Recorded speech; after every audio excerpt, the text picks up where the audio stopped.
Hello दोस्तों, कैसे हैं आप सब। आशा करता हूँ आप सब अच्छे ही होंगे। तो आज का हमारा जो चैप्टर है वो शिशुनाग वंश पे है। लास्ट हमने हर्यक वंश कवर किया था, तो आज देखते हैं हम शिशुनाग वंश। तो हर्यक वंश के अंतिम राजा नाग दशक के विलासी होने के कारण जनता में असंतोष था। मतलब वो जो नाग दशक जो राजा थे वो बड़े अयोग्य थे। वो जनता या प्रजा की तरफ उनका कोई ध्यान नहीं था। वो अपने ऐशो आराम में लुप्त थी। तब प्रजा ने शिशुनाग नामक एक योग्य आमक्ति मंत्री को राजा चुना। यहीं से शिशुनाग वंश का उदय हुआ। मीन्स प्रजा ने शिशुनाग के साथ मिलकर नागदशक की हत्या करवा दी शिशुनाग ने, और प्रजा ने शिशुनाग को राजा चुन लिया। शिशुनाग वंश का संस्थापक। शिशुनाग एक बहुत ही शक्तिशाली और चतुर राजा था। उसकी प्रमुख उपलब्धियां निम्नलिखित हैं। तो उसकी जो प्रमुख उपलब्धियां है वो कुछ इस तरीके से है। अवंती की विजय। मगध और अवंती के बीच पिछले 100 वर्षों से शत्रुता चल रही थी। शिशुनाग ने अवंती के राजा को युद्ध में हराकर उसे मगध साम्राज्य में मिला लिया। ये उसकी सबसे बड़ी राजनीतिक जीत थी। मतलब जो शत्रुता चल रही थी उसी के चलते उसने क्या किया, अवंती के राजा से युद्ध किया और अब उस राज्य को अपने राज्य में विलीन कर लिया। तो यहाँ पे मैं आपको दिखा देता हूँ अवंती और मगध जो दो राज्य थे, ये शिशुनाग का, और यहाँ इसने युद्ध लड़के इसको अपने राज्य में मिला लिया था। साम्राज्य विस्तार। उसने वत्स और कौशल जैसे बड़े राज्यों को भी मगध में अधीन कर लिया। मतलब उसने वत्स और कौशल को भी जीत लिया था। राजधानी परिवर्तन। उसने अपनी राजधानी पाटलिपुत्र से हटाकर वैशाली को बनाया। मतलब पहले जो राजधानी थी वो पाटलिपुत्र थी, लेकिन शिशुनाग ने वैशाली को अपनी राजधानी बना लिया। यहाँ पर मैं आपको दिखा देता हूँ। देखो ये तो वत्स और कौशल, इन दोनों राज्यों को भी इन्हें जीत लिया था।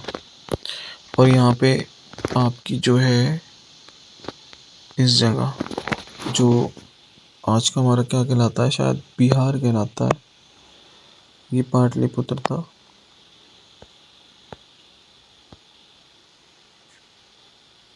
इसको हटाकर इसने वैशाली यानी वैशाली को अपनी राजधानी बना लिया था।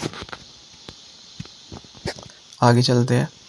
कालाशोक। शिशुनाग का जो उत्तराधिकारी था उसका नाम था कालाशोक।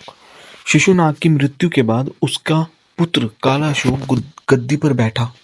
उसे पुराणों में काकवर्ण यानी कौवे के समान काला कहा गया है। तो अगर आपसे एग्जाम में पूछे कि काकवर्ण किसे कहा गया, तो वो कालाशोक को कहा गया है। स्थायी राजधानी। कालाशोक ने फिर से पाटलिपुत्र को मगध की स्थायी राजधानी बना दिया।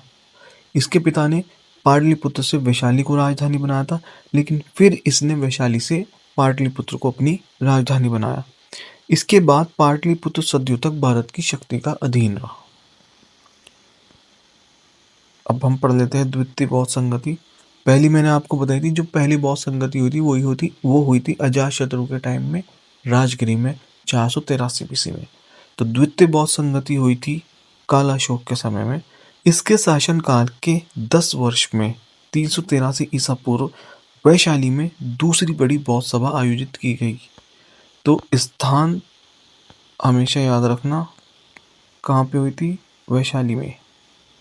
कौन सी थी, दूसरी सबसे बड़ी। कौन सा राजा था, कालाशोक। किस वर्ष हुई थी, 383 वर्ष। ये चीजें ध्यान रखना। इस वंश का अंतिम शासक नंदीवर्धन यानी महानंदिन था। यानी शिशुनाग वंश का अंतिम शासक नंदीवर्धन था। महापद्म नंद नामक एक व्यक्ति ने इसकी हत्या कर दी और एक नए वंश की नींव रखी जिसे नंद वंश कहा जाता था। तो महापद्म नंद ने इसकी नंदीवर्धन की हत्या करके अपने नए वंश की शुरुआत की, जिसे हमने कहा गया, नंद वंश कहा गया।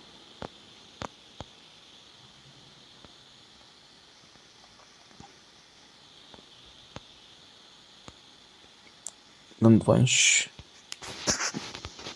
शिशुनाग वंश की मुख्य विशेषताएं। शक्तिशाली विदेश नीति। इस वंश के ने केवल संधि यानी ट्रीटीज यानी बॉर्डर्स तक ही भरोसा नहीं किया, बल्कि सैन्य शक्ति बल पर भी अपनी शत्रुओं का विनाश किया।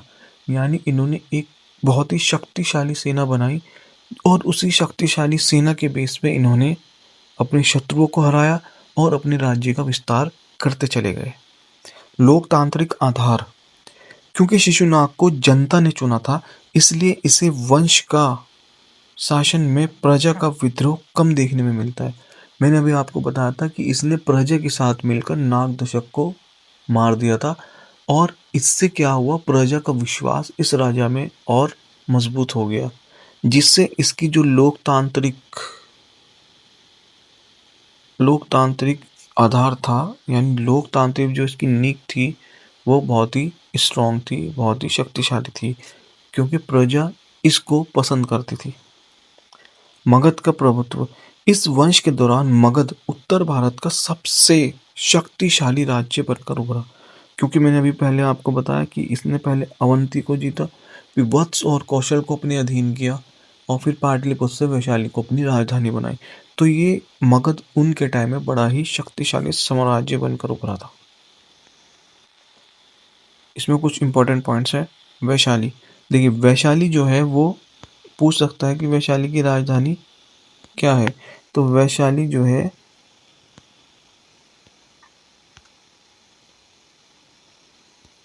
वैशाली वज्जी महाजनपद की वैशाली वज्जी, यहाँ से याद रखना, दोनों में वी आ रहा है, वैशाली वज्जी। तो वैशाली वज्जी की राजधानी थी और एक बहुत बड़ा व्यापारिक केंद्र भी था, यानी एक बहुत बड़ा कॉमर्शियल हब भी था। वहाँ से उत्तर भारत के व्यापारी रास्तों पर नजर रखना आसान था वैशाली से। काला अशोक और बौद्ध धर्म। काला अशोक के समय जो द्वितीय बौद्ध संगति हुई थी, उसमें बौद्ध संघ दो हिस्सों में बढ़ गया था। बहुत ही इंपॉर्टेंट पॉइंट है।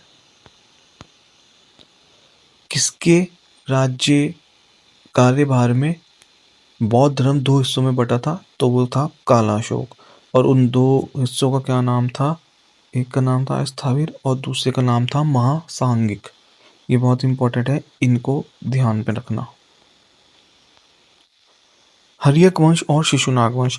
इतिहासकार बताते हैं कि हर्यक वंश के अंतिम राजा नागदशक को जनता ने इसलिए हटाया क्योंकि वो अयोग्य था, क्योंकि वो विलासी था, जनता का ध्यान नहीं रखता था, अपनी ऐशो आराम में रहता था, इसीलिए प्रजा ने उसको हटाया था। शिशुनाग वंश का आना इस बात का प्रतीक था कि मगध की जनता अब जागरूक हो चुकी थी और राजा का चुनाव योग्यता का आधार पर होने लगा था। मतलब अब ये नहीं था कि राजा का बेटा ही राजा बनेगा। वहाँ की प्रजा समझदार हो चुकी थी और वो अपने अच्छे और बुरे के बारे में सोचने और समझने लगी थी। इसीलिए उन्होंने नाग दशक को हटाकर शिशुनाग का चयन किया और उनको लगा कि यही राजा हमारा अच्छा और हमारा भला सोच सकता है।